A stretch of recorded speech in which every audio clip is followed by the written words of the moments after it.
How to add your high school information on Facebook.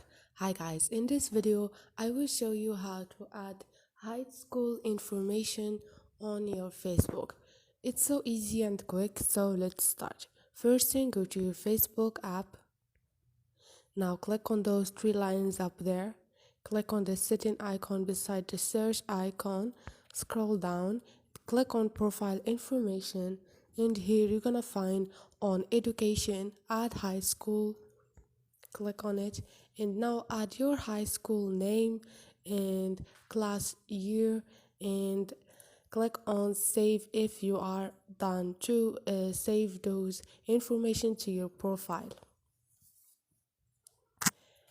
And this is it guys, hope this video was helpful to you. If you like the video, don't forget to subscribe and like.